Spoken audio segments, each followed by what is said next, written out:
நம்முடைய இரட்சகருமாகிய ஆண்டவராகிய இயேசு கிறிஸ்து நாமத்தினால் இந்த மாலையில் கூடி வந்திருக்கிற உங்கள் ஒவ்வொரு அன்போடு கூட வாழ்த்தி வரவேற்கிறேன்.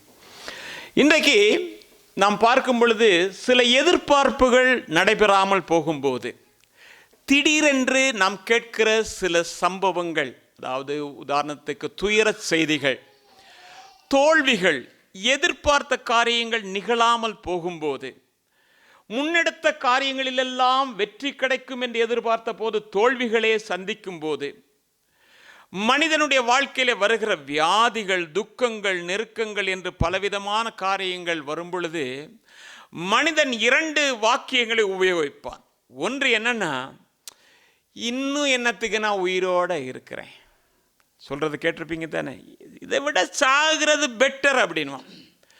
இன்னொன்று சொல்லுவான், தெய்வம் என்று ஒன்று இருந்தால் இவைகளெல்லாம் எனக்கு நடக்குமா என்று கேட்பான். இதுதான் இயல்பாக கூடுதலாக மனிதர்கள் பேசுகிறது. ஒரு கவிஞன் கூட எழுதும் பொழுது எழுதுகிறான் எப்படி என்று சொன்னால், இறைவன் ஒருவன் இருக்கிறானா, அவன் இருந்தால் எங்கே வாழ்கிறான் என்று கேட்கிறான். ஏனென்றால் மனிதன் அப்படிப்பட்ட துயரமான அநேக சம்பவங்களை அவனுடைய வாழ்க்கையில சந்திக்கிறது நிமித்தமாக அப்படி இருக்கிறது. அருமையான கர்த்தருடைய பிள்ளை, அன்பான தேவ ஜனமே, இன்றைக்கு என்னுடைய செய்தியினுடைய தலைப்பு என்ன அப்படின்னா, தேவன் எங்கே? தேவன் எங்கே? இன்றைக்கு வெளியில உள்ளவர்கள் கேட்கிற கேள்வி மட்டுமல்ல, ஆண்டவரை அறிந்தவர்கள், ரட்சிக்கப்பட்டவர்கள், ஞான ஸ்நானம் பெற்றவர்கள், அபிஷேகம் பெற்றவர்கள், ஊழியம் செய்கிறவர்கள் கூட சோர்ந்து போகிற நேரங்களிலே அவர்கள் கேட்கிற கேள்வி என்ன? தேவன் எங்கப்பா, தேவன் எங்கே என்கிற கேள்வி அவர்கள் தொடுக்கிறதை நாம் பார்க்கிறோம். அருமையான கர்த்தருடைய பிள்ளை, அன்பான தேவ ஜனமே, நாம் ஈசாக்கை குறித்து அறிந்திருக்கிறோம். ஆபிரகாமுடைய மகனாகிய ஈசாக்கை குறித்து நாம் பார்ப்போமானால், அவனிடத்திலே முதலாவது நாம் கற்றுக்கொள்ளக்கூடிய ஒரு காரியம் இருக்கிறது என்று சொன்னால், கீழ்ப்படுதலின் மகன். அதே வேளையில் அவன் யார் என்று சொன்னால், கனப்படுத்துகிற ஒருவனாயிருந்தான். தகப்பனை கனப்படுத்துகிறவன், கீழ்ப்படிதல் உள்ளவன், அவனிடத்திலே பரிசுத்தம் காணப்பட்டது என்றும் அவன் பயபக்திக்குரியவன் என்று சொல்லி பார்க்கிறோம். நீங்க பார்த்தீங்கன்னா, ரெபேக்கா அங்கிருந்து வரும் பொழுது அவன் தியானம் பண்ணி கொண்டிருந்தான் என்று சொல்லித்தான் இருக்கு. மாலை நேரத்தில் அவன் என்ன செய்தான்? தியானம் பண்ணி கொண்டிருந்தான். அதே வேளையில் தகப்பன் அவனை கூட்டிக் கொண்டே போகும்போது விறகை சுமந்து கொண்டு போகிறான். தகப்பனிடத்திலே கேட்கிறான், அப்பா, பலி கொடுக்க போகிறோம், விறகு இருக்கிறது, பலிக்கு பலி எங்கே என்று கேட்கிறான். ஆடெங்கே என்று கேட்கிறான். தகப்பன் சொன்ன ஒரு வார்த்தை என்ன தெரியுமா? அங்கே அது பார்த்து கொள்ளப்படும். அப்பா, எப்படியப்பா சொல்றீங்க? அங்க பார்த்துக்கணும் எப்படியப்பா? இன்னொரு எந்த கதையும் கழிச்சான? ஒரு கதையும் அவன் கதைக்கல்ல. பலிபீடத்துக்கு முன்பதாக கொண்டு போய் வைத்து அவனை நிறுத்தி அவனுடைய கையையும் காலையும் கட்டி பலிபீடத்தின் மேல் அவனை வைத்தான். அப்பொழுதும் கூட அவன் ஒரு வார்த்தை கூட பேசவில்லை. ஏனென்றால் கீழ்ப்படிதலும் கனப்படுத்தலும் அவனிடத்தில் இருந்தது. அதற்கு பிறகு ஆபிரகாம் மரித்து போனான். மரித்து போன பிறகு ஆண்டவர் அவனை ஆசீர்வதிக்கிறார். தகப்பனுடைய தேவன் நான் என்று சொல்லி அவனை ஆசீர்வதிக்கிறதை பார்க்கிறோம்.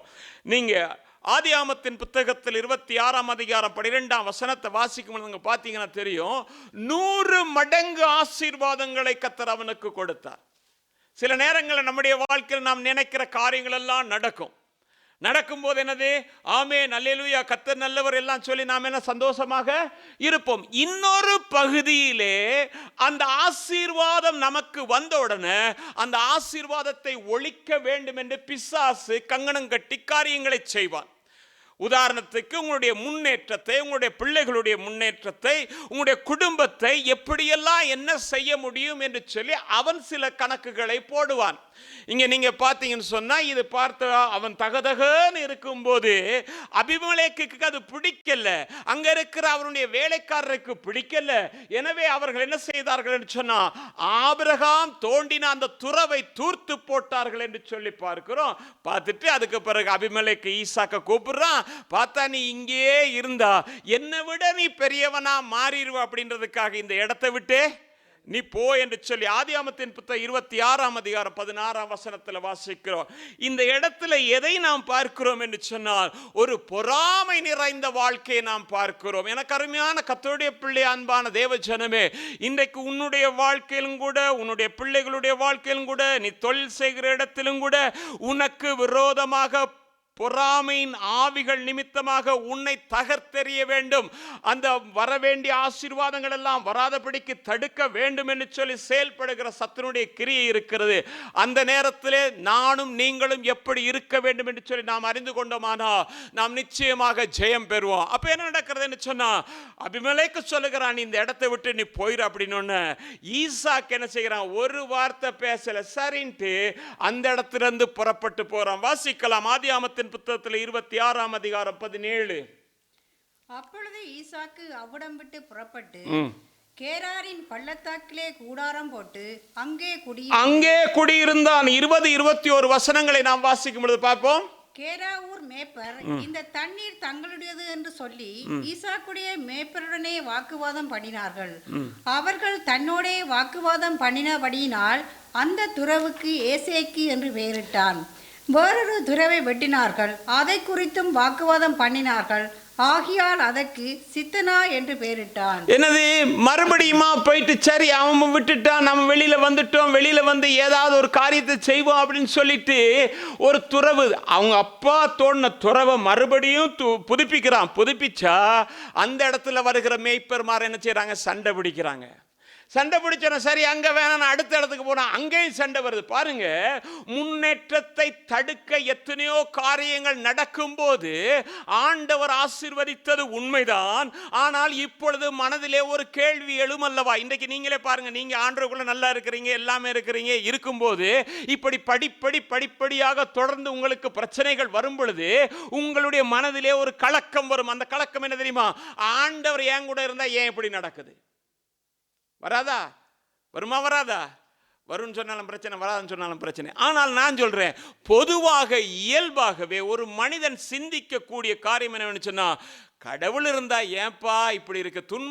துன்மார்க்கத்தில் வளர்ந்துகிட்டே இருக்கிறான், ஆனா என் வாழ்க்கை இப்படி இருக்குது அப்படின்னு நீங்க பாத்தீங்கன்னு சொன்னா, நியாயாதிபதிகளுடைய புத்தகத்தில் 6ஆம் அதிகாரம் 13ஆம் வசனத்தை வாசிக்கும் பொழுது கிதியோன் கூட இதைத்தான் சொல்லுகிறான், கர்த்தர் எங்களோடு இருந்தால் இவைகளெல்லாம் எங்களுக்கு சம்பவிப்பது ஏன்? கேட்கிறானா இல்லையா? யாரு? கர்த்தர் எங்களோடு இருந்தால் இவைகளெல்லாம் எங்களுக்கு நேரிடுறதுக்கு காரணம் என்ன? ஏனென்றால் அங்கிருந்து வருகிறார்கள், மீதியானியர்கள் வருகிறார்கள், நாங்கள் பிரயாசப்படுகிறோம், எங்களுடைய வெள்ளாண்மை எடுத்து நாங்கள் என்னமோ காரியங்கள் எல்லாம் செய்ய வேண்டும் என்று நினைத்து ஆசைப்படுகிறோம். வருகிறவர்கள் அவைகளை அழித்து போடுகிறார்கள், எங்களுடைய மந்தைகளை ஓட்டிக்கொண்டு போகிறார்கள், எங்களுடைய எல்லாமே தவிடுபொடியாகிறது, எல்லாமே ஒரு கனவு போல மாறுகிறது. அருமையான கர்த்தருடைய பிள்ளை, அன்பான தேவ ஜனமே, எனவேதான் அவன் சொல்லுகிறான், கர்த்தர் எங்களோட இருந்திருந்தா இவைகளெல்லாம் எப்படி நடக்கும்? சில நேரங்களில் உங்களுடைய வாழ்க்கையிலும் என்னுடைய வாழ்க்கையிலும் இப்படிப்பட்ட சூழ்நிலையில் வரும் பொழுது எப்படி இருக்கிறோம் என்பதை மட்டும் சிந்தித்துக் கொள்வோம்.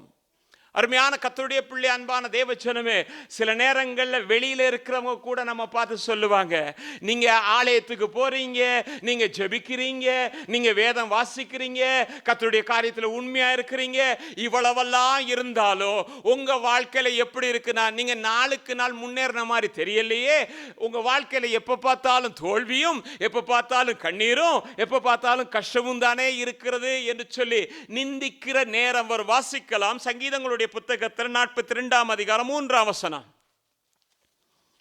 தேவன் எங்கே? உன் தேவன் எங்கே என்று அவர்கள் நாள்தோறும் என்னிடத்தில் சொல்லுகிறபடியால் இரவும் பகலும் என் கண்ணீரே எனக்கு உணவாயிற்று. கண்ணீரே எனக்கு 10ஆம் வசனம். உன் தேவன் எங்கே என்று என் சத்துருக்கள் நாள்தோறும் என்னோடே சொல்லி என்னை நிந்திப்பது என் எலும்புகளை உருவ குத்துறது போல் இருக்கு. என்னது? ஒவ்வொரு நேரம் நச்சரிக்கிறாங்க. நீங்க ஜெபிக்கிறீங்களாமே,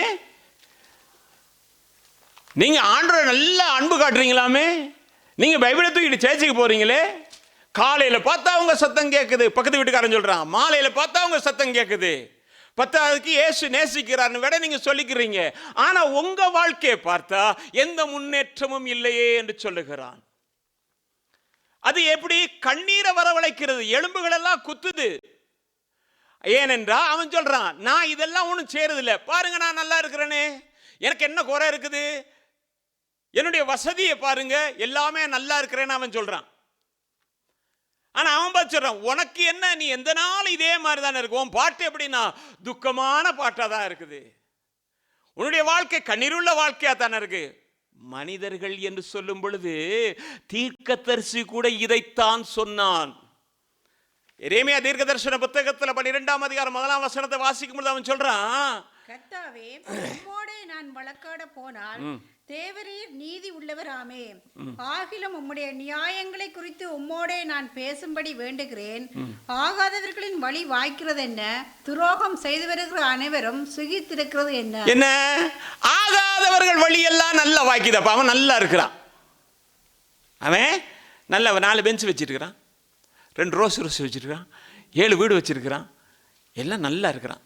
ஆனா நான் எப்படி இருக்கேன், வர வர கஷ்டம், வர வர வியாதி, வர வர பிரச்சனை, போகிற இடத்துலலாம் தூற்றப்படுறேன், அங்கே பார்த்தா முன்னேற்றம் இல்லை, என் பிள்ளைய இப்படி பலவிதமான கண்ணீர்.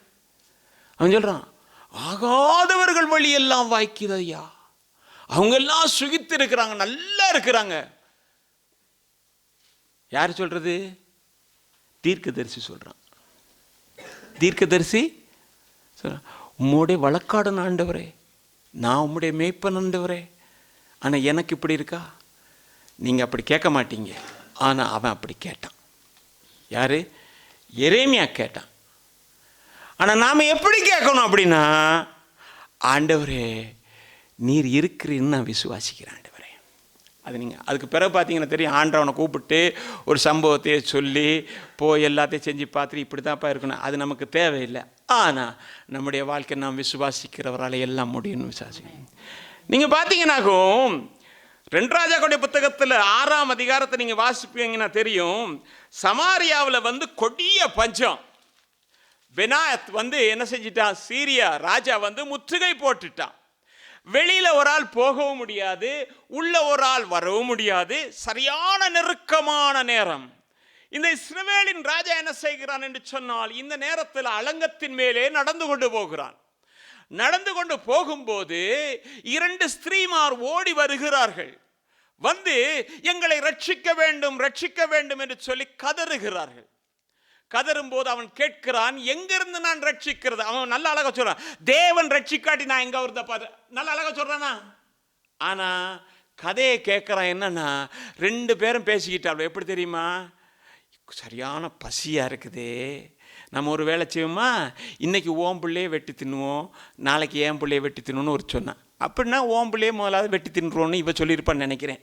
வெட்டினாங்க, சாப்பிட்டாங்க, முடிஞ்சு. அடுத்த நாள் என்ன நடக்குது, இவ கேட்குறா, நேற்று சாப்பிட்ட தானே, அப்போ இன்னைக்கு ஓம் பிள்ளையை தான் வெட்டி சாப்பிடுவோம். சொன்னா நான் தரமாட்டேன், எடுத்துக்கிட்டு ஓடுறேன், எங்க ராஜா கிட்ட ஓடுறா. ராஜா கேட்டோன்னா குழம்பி போயிட்டான், இப்படிப்பட்ட காரியம் என் தேசத்தில் நடக்குதா இஸ்ரவேல்ல அப்படின்ட்டான். அந்த நேரம் எலிசா ஒரு காரியம் சொன்னா, 7ஆம் அதிகாரம் 1-2 வசனத்தை வாசிங்க.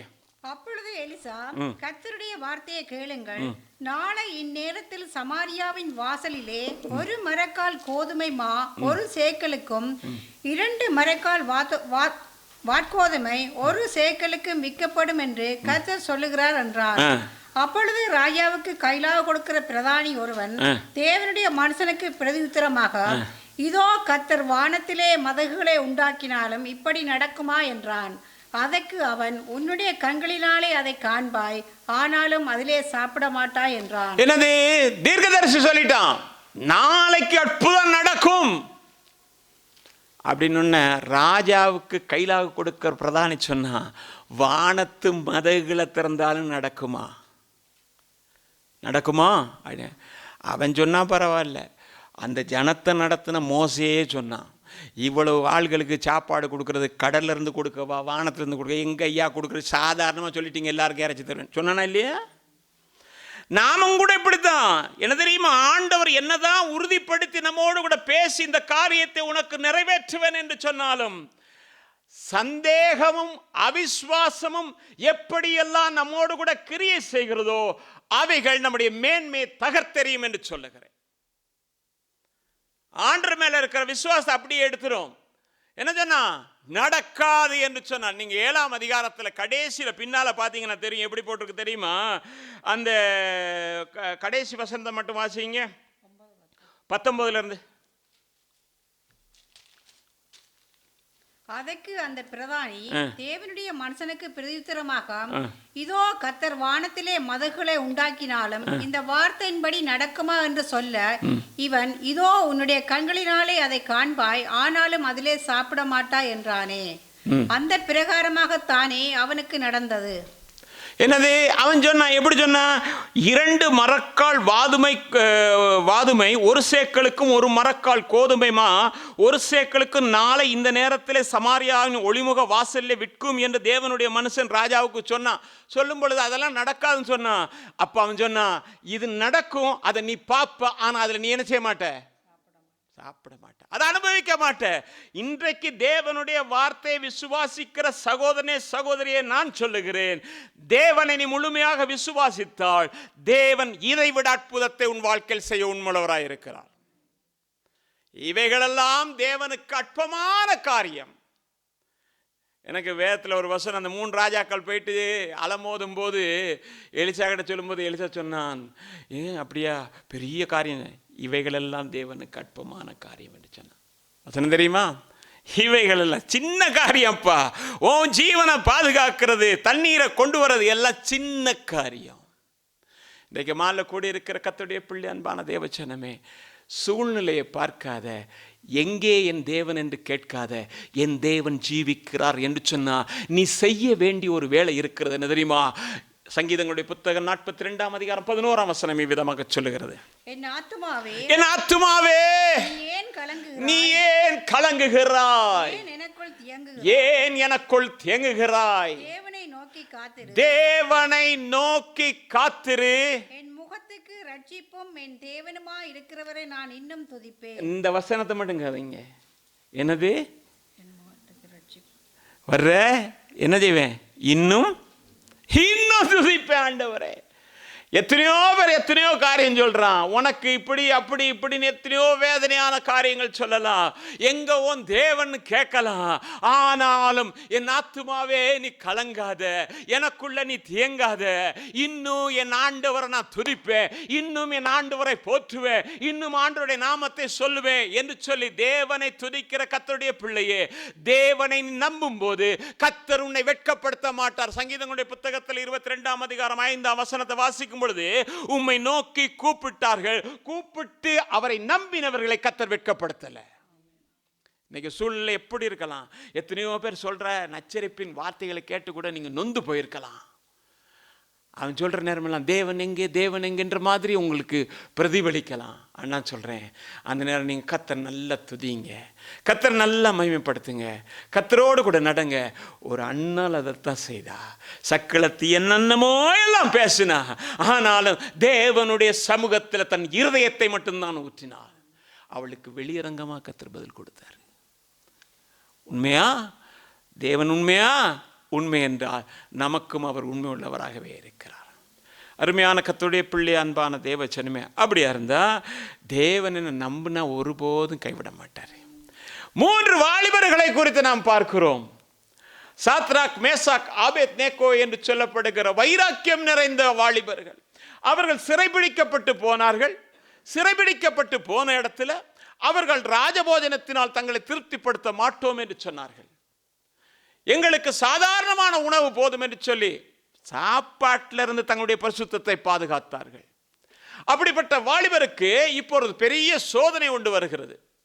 அந்த சோதனை என்ன? ராஜா ஒரு பெரிய பொற்சிலையை செய்து வைத்திருக்கிறான், 60 முழம். இதை என்ன செய்யணும்? எல்லாரும் வணங்கணும். வணங்காதவர்களை துண்டித்து போடுவான், அதாவது கொண்டு போய் அக்கினியிலே போடுவேன் என்று சொல்லிவிட்டான். எங்கும் பிரசித்திப்படுத்தப்பட்டது, எல்லாரும் வணங்குறாங்க. ஆனா இந்த 3 பேர் வணங்காம இருக்கிறாங்க. நாங்க வணங்க மாட்டோம் என்று சொல்லுகிறார்கள். அப்ப அவன் சொல்றான், இப்ப ஒரு காரியம் நடக்கும். வாசிக்கலாம் அந்த வசனத்தை. தானியேலுடைய புத்தகம் 3ஆம் அதிகாரம் 15ஆம் வசனம். இப்பொழுதும் எக்காளம் நாகசுரம், கிண்ணரம், வீணை, சுரமண்டலம், தம்பூரு முதலான சகலவித கீத வாத்தியங்களின் சத்தத்தையும் நீங்கள் கேட்கும்போது தாழ விழுந்து நான் பண்ணி வைத்த சிலையை பணிந்து கொள்ள ஆயத்தமா இருந்தால் நல்லது. பணிந்து கொள்ளாதிருந்தீர்களே ஆகில் அந்நேரமே எரிகிற அக்கினி சூளையின் நடுவிலே போடப்படுவீர்கள். உங்களை என் கைக்கு தப்புவிக்க போகிற தேவன் யார் என்றார். யாரு தேவன்? எங்க இருக்கிறாரு? அதானே, என்னை விட பெரிய ஆள் இருக்கா தேவன் என்று சொல்லி ராஜா சொல்றான். இப்ப நாதஸ்வரம், கிண்ணறம், எக்காலம் எல்லாம் அடிப்போம். அடிக்கும்போது என்ன செய்யணும்? ஆளோட ஆளா சேர்ந்து நீங்களும்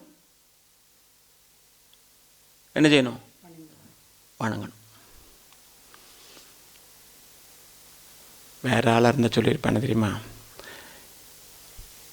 இப்போ ஏன்னா ராஜா பாபிலோன் தேசத்திலே அவர்களை பிரதானிகளாக்கி வச்சிருக்கிறான். சிறைபிடிக்கப்பட்டு வந்த இடத்துல, அகதியாக வந்த இடத்துல மேலான ஸ்தானம். ராஜாவை நம்ம கோவிச்சிக்க கூடாது இல்லையா? ராஜா நமக்கு எவ்வளோ நன்மை செய்திருக்காரு, அவர் கோவிக்கலாமா? காண்ற மனுஷனுக்கு அன்பு காட்டாமல் எப்படி மற்றவங்களுக்கு அன்பு காட்டுறது? கண்ணில் பார்க்கிற மனுஷனுக்கு தான் அன்பு காட்ட சொல்லி வேதமே சொல்லியிருக்கு. அதே வேளை நமக்கு அன்பு பாராட்டுறது எவ்வளவு. அவர் இந்த இடத்துல நாம் என்ன செய்யக்கூடாது? மானபங்கம் செய்யக்கூடாது. எனவே ஒரு காரியம் செய்வோம், செஞ்சிட்டேன்னா விஷயம் முடிஞ்சு. ஒன்று, அந்த நேரம் இயேசுவை தான் நினச்சிக்கிட்டு நான் வணங்கினேனாலும் ஒன்று தான். அப்படி தானே? வெளியில் தெரிய போதா? இயேசுவே நீ ஸ்தோத்திரம் ஐயா அப்படின்னா கூட அதுக்கு பிறகு வேணா போய் மன்னிப்புக்கலாம். ஆண்டவரே அந்த நேரம் நான் செஞ்சது உமக்கு தெரியும் தானே, எல்லாவற்றையும் நீர் அறிவீராண்டவரே. பேதுரு அப்படித்தானே சொன்னா, எல்லாவற்றையும் நீர் அறிவீராண்ட, உமக்கு மறைவானது ஒண்ணுமே இல்லையே, ஒரு மன்னிப்பு கேட்டா போதும். ஆனால் அவர்கள் என்ன தெரியுமா சொன்னார்கள்? 17ஆம் வசனத்துல, இங்க வா, தப்பிக்கிறது தப்பிக்காதவெல்லாம் அடுத்த கதை, விளங்குதா? ஆனால் நான் ஆராதிக்கிற தேவன் யார் என்பதை மட்டும் நான் உனக்கு சொல்றேன். நாங்கள் ஆராதிக்கிற தேவன் எங்களை தப்புவிக்க வல்லவராய் இருக்கிறார். அவர் எங்களை தப்புவிக்காமல் போனாலும் கூட பரவாயில்லை, நீ பண்ணின இந்த பொற்சிலை நாங்கள் வணங்குறதில்லை என்று சொல்லி தைரியமாக இருந்தார். வாசிங்க அந்த வசனத்தை. நாங்கள் ஆராதிக்கிற எங்கள் தேவன் எங்களை தப்புவிக்க வல்லவராய் இருக்கிறார். அவர் எரிகிற அக்கினி சூளைக்கும் ராஜாவாகிய உம்முடைய கைக்கும் நீங்களாக்கி விடுவிப்பார். விடுவிக்காமல் போனாலும் நாங்கள் உம்முடைய தேவர்களுக்கு ஆராதனை செய்வதும் இல்லை, நீர் நிறுத்தின பொற்சிலையை பணிந்து கொள்வதும் இல்லை என்கிறது ராஜாவாகிய உமக்கு தெரிந்திருக்க கடவது என்றார். ராஜாவாகிய உமக்கு தெரிந்திருக்க கடவுதுன்னு சொன்ன ராஜா முக்கிற கோபத்தை அடங்கி விட்டான். என்ன அப்படின்னா, என்கிட்டே சவால் விடுறியா? தேவன் எங்கே இருக்கிறார் என்று சொல்லி பார்ப்போம். என் கைக்கு உன்னை தப்புவிக்க முடியுமா என்று சவால் விடுகிறான். ஆனா அவனுக்கு தெரியும் தாகோன் கோயில்ல என்ன நடந்தது.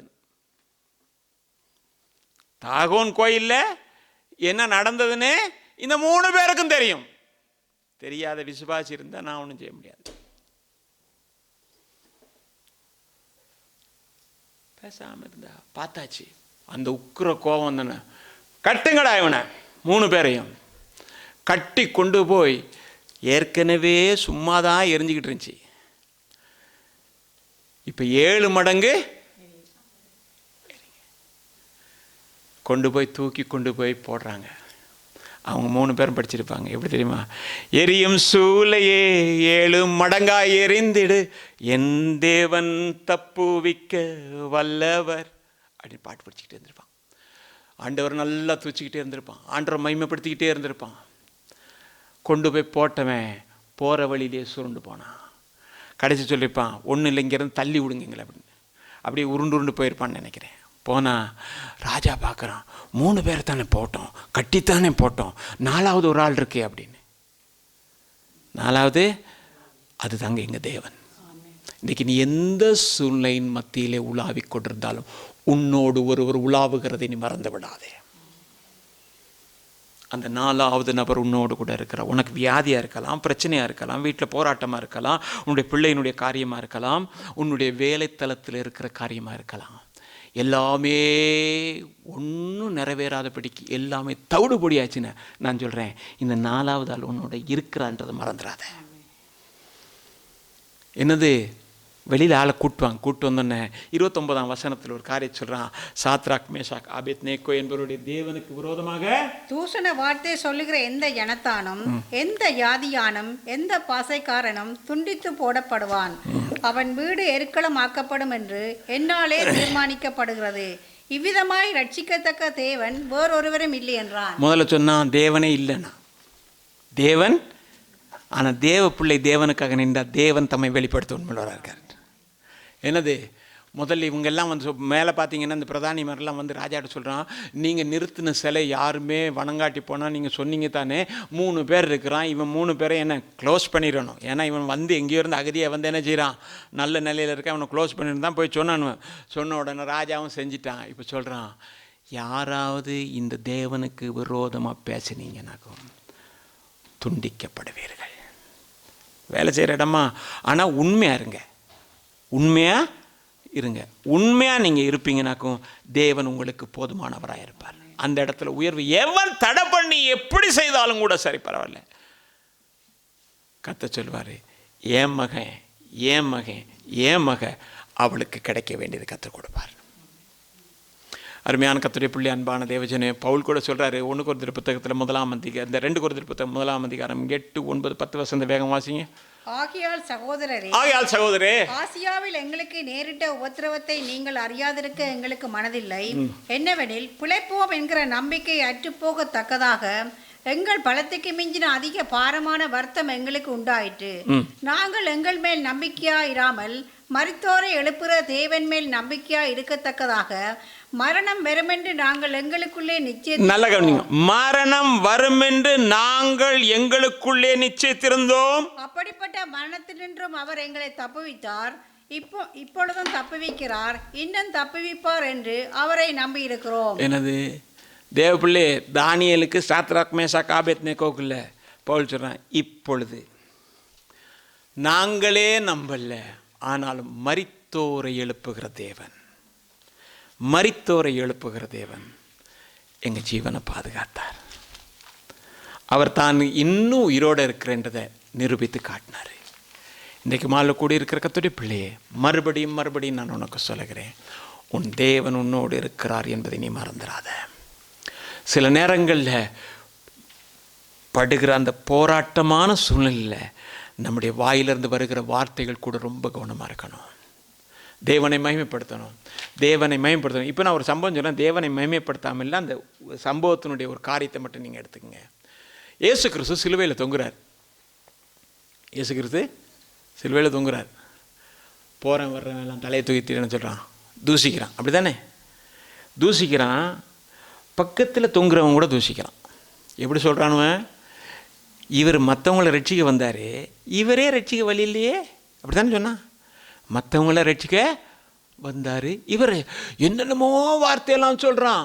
ஏற்கனவே அடி வாங்கி அது வேற, மேலாம் கிழிஞ்சிருக்கு, முள் வேற தலையில் குத்துது. இந்த நேரம் கதைகள், ஒவ்வொரு விதமான கதைகள் தூசித்துக்கிட்டே இருக்கிறாங்க. இயேசு என்ன சொன்னார் அந்த நேரத்தில், 9ஆம் மணி நேரத்தில்?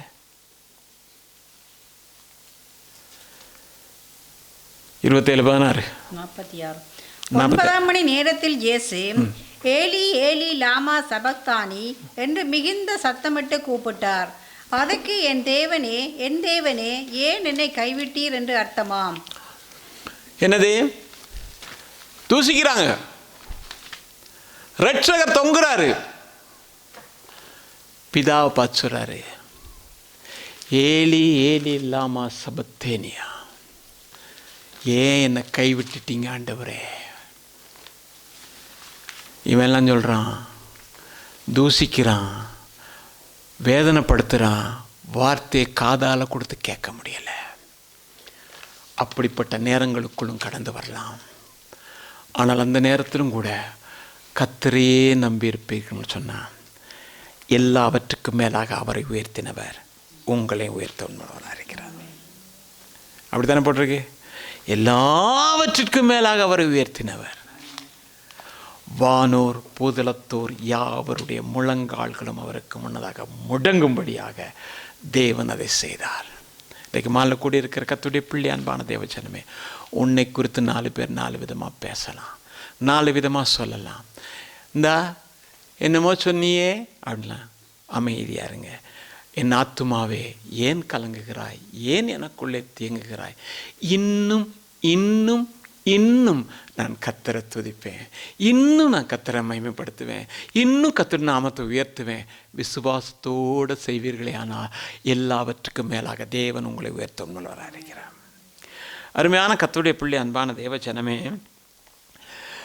நாம் வேதத்திலே பார்க்கிறோம் 2 ராஜாக்களுடைய புத்தகத்தில் 2ஆம் அதிகாரம் 14ஆம் வசனம். எலியாவின் மேலிருந்து கீழே விழுந்த சால்வையை பிடித்து, எலியாவின் தேவனாகிய கர்த்தர் எங்கே என்று சொல்லி தண்ணீரை அடித்தான். தண்ணீரை அடித்தவுடனே அது இருபக்கமாய் பிரிந்ததினால் எலிசா இக்கரைப்பட்டான். என்னது? எலியா போய் ஒரு பக்கத்தில் உட்கார்ந்துருக்கும் போது ஆண்டவர் சொன்னார், எலியாவே இங்கே உனக்கு என்ன வேலை, நீ போயிட்டு ஒரு ராஜாவை ஏற்படுத்தணும், நிம்ரின் குமாரனை ராஜாவை ஏற்படுத்தணும். அதுக்கு பிறகு நீ என்ன செய்யணும்னா, அப்படியே போயிட்டு நீ ஒரு தீர்க்கதரிசியை ஏற்படுத்தணும். உனக்கு பதிலாக ஒரு தீர்க்கதரிசி, இவன் ஜாக போகிறான்னா என்ன நடக்குதுன்னு ஒன்றும் இல்லை, உனக்கு பதிலாக ஒரு தீர்க்கதரிசியை ஏற்படுத்தணும்.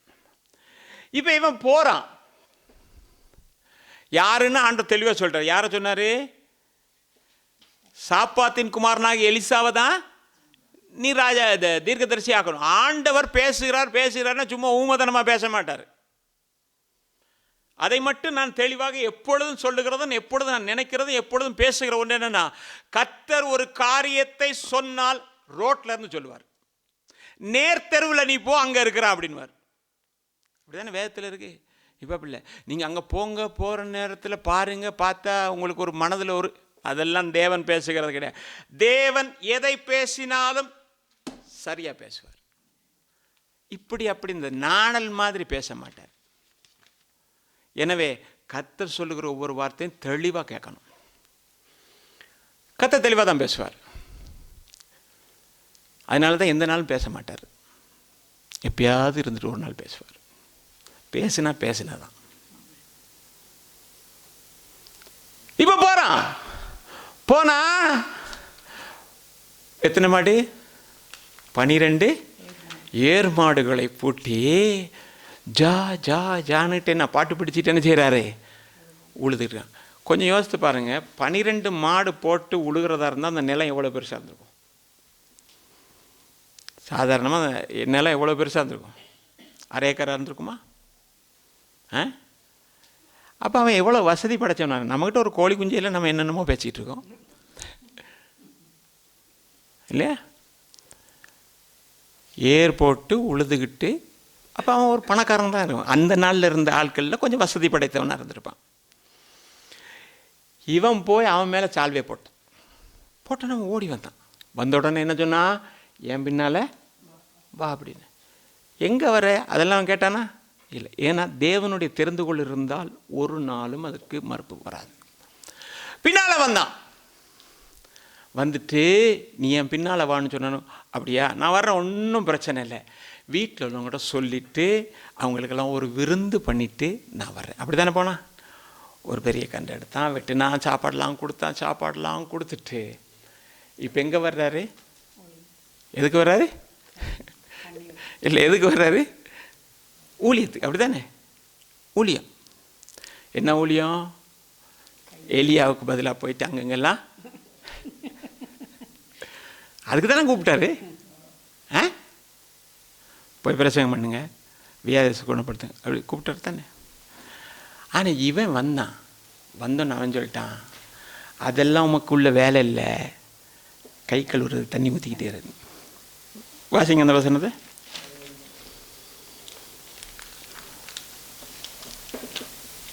வாசிங்க 19ஆம் அதிகாரம் 21ஆம் வசனம். இல்லை, 3ஆம் அதிகாரம் 11ஆம் வசனம். 2 ராஜாக்கா. வேற ஒருத்தர். சரி வாசிங்க. தங்களோட அப்பொழுது அப்பொழுது யோசபாத், நாம் கர்த்தரிடத்தில் விசாரிக்கும்படி கர்த்தருடைய தீர்க்கதரிசி ஒருவரும் இங்கே இல்லையா என்று கேட்டதற்கு எலியாவின் கைகளுக்கு தண்ணீர் பார்த்த சாப்பாத்தின் குமாரனாய எலிசா இங்கே இருக்கிறார் என்று இஸ்ரவேல் ராஜாவின் ஊழியக்காரரில் ஒருவன் மறுமொழியாக சொன்னார். என்னது? இங்கே இல்லையா என்று கேட்டதற்கு எலியாவின் கைகளுக்கு தண்ணீர் வார்த்த சாப்பாத்தின் குமாரனாக எலிசா இங்கே இருக்கிறான். என்ன வேலை செஞ்சிருக்காரு? கை கழுவுறது.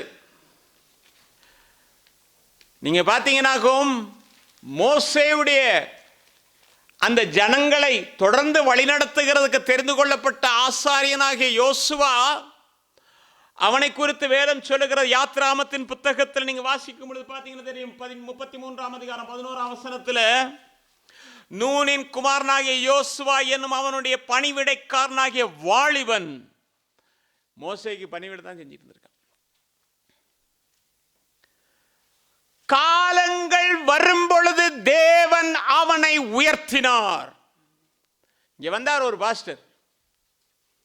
அந்த பாஸ்டர் சொன்னார், ஒரு ஊழியக்காரனோட சேர்ந்து ஊழியம் செஞ்சுக்கிட்டு இருந்தாராம், சேர்ச்சில் எல்லாம் செஞ்சுட்டு. அப்போ இவர் சொன்னாராம், அடுத்த கிழமை நீங்கள் வெள்ளனையா வந்துடணும் அப்படின்னு.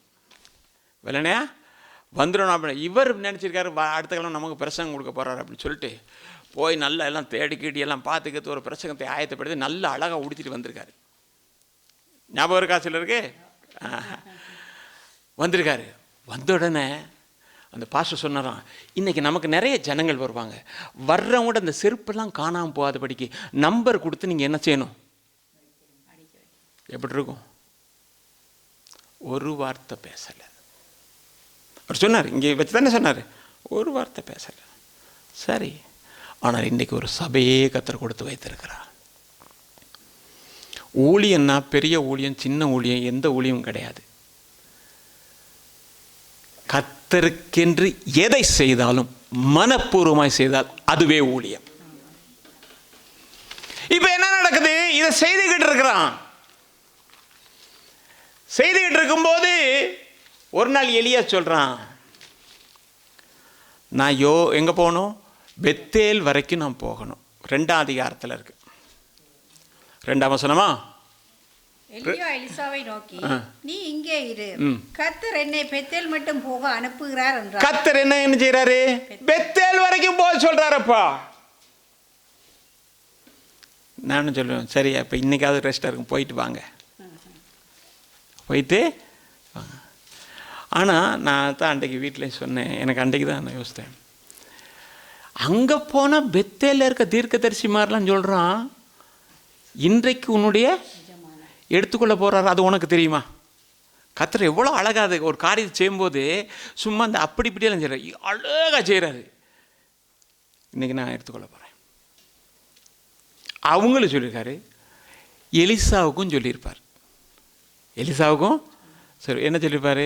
இன்றைக்கி உன் எஜமான எடுத்துக்கொள்ள போகிறேன். ஏன்னா தீர்க்கதரிசிகளின் புத்திரர் சொன்னோன்னு அவன் சொன்னான், நீங்கள் உங்கள் வேலையை பாரு, சும்மா இருங்க, எனக்கு எல்லாம் தெரியும் அப்படின்ட்டான்.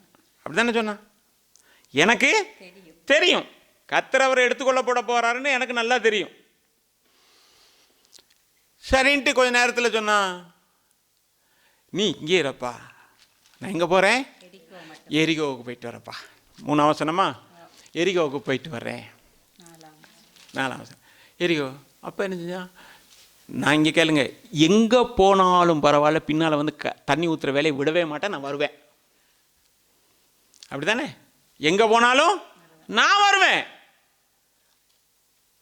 போகிறான். எரிகோக்கிட்ட போனோன்னா அப்பயாவது இவன் கலண்டுருவானான்னு சொல்லி அவன் பார்க்குறான். இல்லை, சொல்கிறான், இப்போ கடைசியாக தண்ணியை கடக்க வேண்டிய வேலை இருக்குது, நீந்தி போகணுமோ தெரியாது, இவனுக்கு ஒன்றும் தெரியாதானே, நீந்தி போக வேண்டி வரும், போட்டில் போகிற எப்படி வரும்? சொல்கிறான், நீ இங்கே இரு, நான் அக்கறைக்கு போகிறேன். ஆமாம், தண்ணியில் எப்படி போகிறது? சரி நீங்கள் போயிட்டு வாங்கன்னு நம்ம சொல்லுவோம் தானே. அஞ்சனா தண்ணியில் நீந்தி போகிறதா? எதுனாலும் பரவாயில்ல, நானும் வருவேன். அப்படி எழுதலை, நான் சொல்கிறேன், ஒரு இதுதானே. போகிறான். எப்படி போகிறான்? எலியா தன் சால்வை எடுத்து முறுக்கி அடிக்கிறான். அடித்த உடனே என்ன நடக்குது? தண்ணி ரெண்டும் அப்படி பிளந்தோன்னு 2 பேரும் அக்கறைக்கு போகிறாங்க. போகும்போது தான் எலியா என்ன சொல்கிறான்னா, அந்த வசனத்தை மட்டும் வாசிங்க. அக்கறைப்பட்ட பின்பு அவர்கள் அக்கறைப்பட்ட பின்பு எலியா எலிசாவை நோக்கி நான் உன்னை விட்டு எடுத்துக்கொள்ளப்படும் முன்னே நான் உனக்கு செய்ய வேண்டியது என்ன என்ன கேள் என்றான். அதற்கு எலிசா, உம்மிடத்திலுள்ள ஆவியின் வரம் எனக்கு இரட்டிப்பாய் கிடைக்கும்படி வேண்டுகிறேன் என்றான். என்னது? அப்பதான் சொல்றான். எப்படி சொல்றான்னா, நான் எடுத்துக்கொள்ளப்பட போகிறேன், போறதுக்கு முன்னதாக ஏதாவது தேவைன்னா கேளு, நான் உனக்கு என்ன செய்யறேன், தர்றேன் அப்படின்னா. உடனே இவன் சொன்னான் பாருங்க, அதற்கு அவன், போதும் நான் சொல்றேன் நேரமாது. அதற்கு அவன் என்ன தெரியுமா சொன்னான், அரிதான ஒரு காரியத்தை கேட்டப்பா. எது? டபுள். எலியாவே வானத்தை பார்த்து நில்லுனா நிற்கும், மழை பெய்யுனா பெய்யும், அப்படித்தானே? எலியா நம்மை போல பாடுள்ள மனுஷனாக இருந்து வானம் பெய்யாதபடிக்கு 3.5 வருஷம் வாடச்ச அவ்வளோ பெரிய ஊழியக்காரன். அவங்ககிட்ட இந்த ஊழியக்காரன் சொல்கிறாரு, உங்ககிட்ட இருக்கிறது வானத்தை அடைச்சது நான் பார்த்தேன், ஆனால் அது மாதிரி டபுள் அபிஷேகம் வேணும். எலியா சொன்னா, சரி ஒன்றும் பிரச்சனை இல்லை, ஏன்னா நீ என்னை விட பெரியா, நம்மளும் அப்படி தான் சொல்லுவோம், நம்மளை விட அடுத்த ஆள் முன்னுக்கு வர்றதா இருந்தால் என்ன சொல்லுவோம், ஏன்னா என்னை விட பெரிய ஆளாக வர பார்க்குறியா அப்படின்னு ஒரு தட்டுறதுக்கு பார்ப்போம் இல்லையா? அவன் சொன்னா அப்படி இல்லை, நான் உனக்கு சொல்கிறேன், நான் எடுத்துக்கொள்ளப்படுகிற நேரம் நீ பார்த்தனா உனக்கு கிடைக்கும். இல்லை ஊரெல்லாம் வேற எங்கேயாவது பார்த்துட்டு இருந்தால் கிடைக்காது, நீ தூங்கிட்டாலும் கிடைக்காது, ஆனால் நீ என்னையே பார்த்துக்கிட்டே இருக்கணும். 2 பேரும் அப்படி பேசிட்டு போது அப்படியே அக்கினி ரதம் வந்து 2 பேரையும் பிரிக்குது பாருங்க. பிரித்த உடனே எலியாவை அப்படியே எடுத்துகிட்டு போகுது. போன உடனே வாழுகிறான், இஸ்ரவேலுக்கு ரதமும் குதிரையுமா இருந்தவரே, என் தகப்பனே, எலியாவை என்ன விட்டு போகிறீங்க, வரம் தர்றேன்னு சொல்லலை தானே, பார்த்தா கிடைக்கும்னாரு, பார்த்துட்டான், ஒன்றுமே இல்லை. இப்போ தனித்து போனான், துயரமான ஒரு நேரம், அடுத்த கரைக்கு எப்படி போகிறதுன்ற ஒரு கேள்வி, அப்படி தானே? விரக்தி அடைந்த ஒரு சூழ்நிலை என்று சொல்லுவேன். தேவ பிள்ளையே, இப்படிப்பட்ட ஒரு நிலைமையில நானும் நீயும் கூட இந்த மாலை வேளையில இருக்கலாம். தனித்து விடப்பட்டுட்டேன், எந்த பகுதியில் என்ன செய்கிறது என்று தெரியல, ஒரு விரக்தியின் விளிம்பில் நான் இருக்கிறேன் என்று சொல்லலாம். ஆனா அவனுக்கு கீழே விழுந்தது ஒன்னே ஒண்ணுதான், அந்த சால்வை விழுந்தது, அந்த சால்வை எடுத்தான். என்ன செய்யறது தெரியல, என் எஜமான் இப்படி ஒரு காரியத்தை செய்தானே, அதே காரியத்தை நானும் செய்வேன் என்று சொல்லி முறுக்கி தண்ணியை நோக்கி எலியாவின் தேவன் எங்கே என்று சொல்லி தண்ணீரிலே அடித்தான். அது 2ஆக பிளந்தது. அதற்கு பிறகு அவன் நடந்தான் என்று சொல்லி வேதம் சொல்லுகிறது. இன்னைக்கு அப்படியா இருந்தா, நான் முகம் கொடுக்கிற பிரச்சனைகள், போராட்டங்கள் எல்லாம் இருக்குது. எலியாவின் தேவனே எங்கே எங்கே என்று சொல்லி கதறுகிறதை விட, தேவன் உனக்கும் எனக்கும் அதை விட ஒரு இலகுவான முறையை கர்த்தர் வைத்திருக்கிறார். இயேசு நாமத்தில் கேட்கிற அதெல்லாம் ஓகே.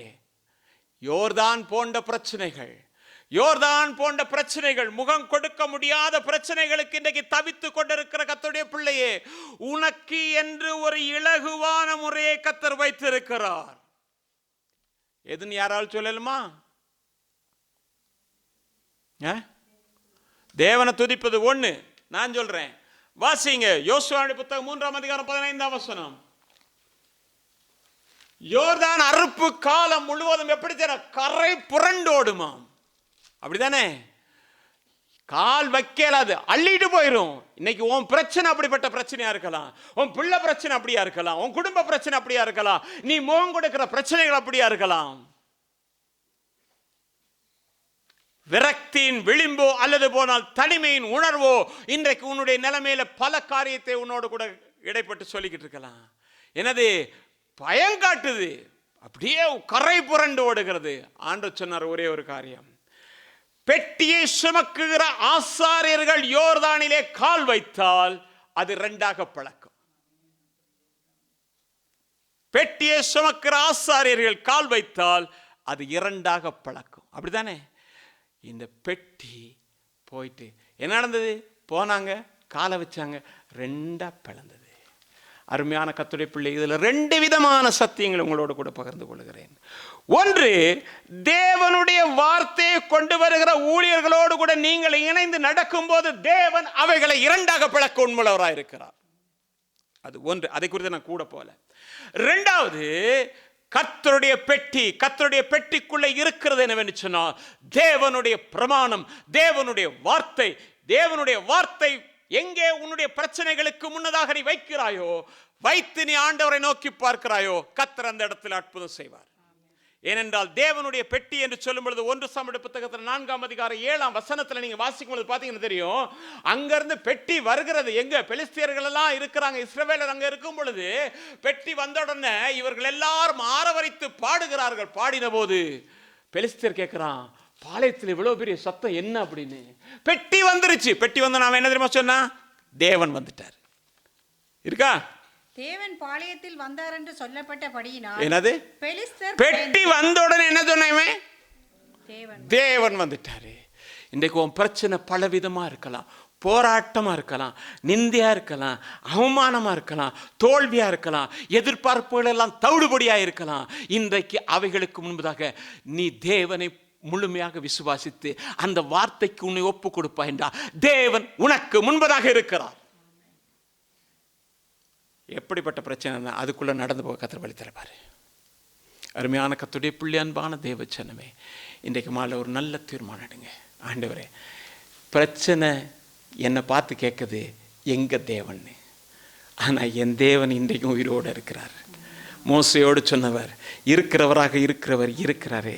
எப்படிப்பட்ட யோர்தானாக இருக்கலாம், எப்படிப்பட்ட எரிகோவாக இருக்கலாம், எப்படிப்பட்ட அக்கினியாக இருக்கலாம், என் தேவன் என்னை நடத்துவார் என்று சொல்கிறவர். நாம் எல்லாரும் எழுந்திருந்து கர்த்தருடைய பந்தியை கடந்து போவோம்.